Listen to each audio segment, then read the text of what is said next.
हाय, hello, नमस्ते. श्री स्वामी समर्थ. तर रविवारची आहे महाशिवरात्री. त्यानिमित्त बटाट्याचा फराळी चिवडा बनवत आहे. तर इथं मी मार्केटमधून मोठ्या साईजचे बटाटे घेऊन आले आणि ते आपले जे चिप्स करायचे खिसणी असते त्यातून चिप्स करून घेतले. तुमच्याकडे जर बटाटे खीस करायची खिसणी असेल तर त्याने पण तुम्ही करू शकता.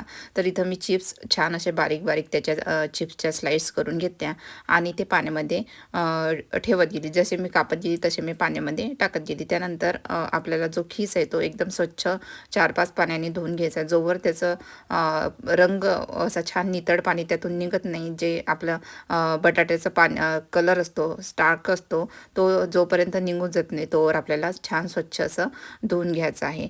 तर इथं मी पाणी उकळत ठेवलेलं आहे आणि त्या पाण्यामध्ये आपल्याला तो खीस टाकायचा आहे. तर इथं आपल्याला लगभग 60 to 70% आपल्याला खीस शिजवून घ्यायचा आहे. हाताने तोडून बघायचा. जर आपला जो खीस आहे तो तुटला तर समजून जायचं की इथं आपला खीस तयार आहे. त्यानंतर मी इथं चाळणीमध्ये खीस काढून घेतला आणि जेवढं मला त्याचं पाणी नितरता येईल, जेवढं पाणी काढता येईल तेवढं मी काढायचा प्रयत्न केला. त्याच्यानंतर इथं मी जर्मनीमध्ये खूप थंड वातावरण असते, त्याच्यामुळे हीटर चालू केलं घरामधलं आणि एका कॉटनच्या कपड्यावरती मी तो खीस सुकायला टाकला. भारतामध्ये छान ऊन असते, तुम्ही उन्हामध्ये पण टाकू शकता किंवा फॅन पण लावू शकता. तर आपल्याला फॅन खाली एखादा 1.5 तास लागतो खीस सुकायला, पूर्ण सुकवायचा नाही.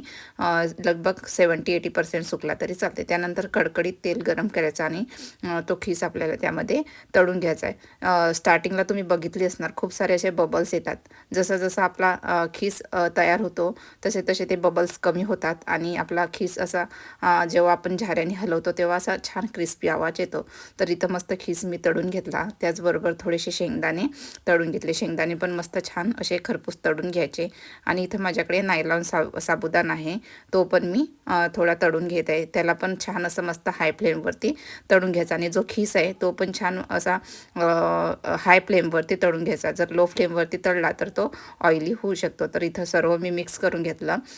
आपले शेंगदाणे, नायलॉन साबुदाणा आणि आपला बटाट्याचा खीस, चवीपुरते लाल मिरची पावडर, त्याच्यानंतर फराळीसाठी आपण जे मीठ यूज करतो ते मीठ टाकून मी छान असं मिक्स करून घेतलं.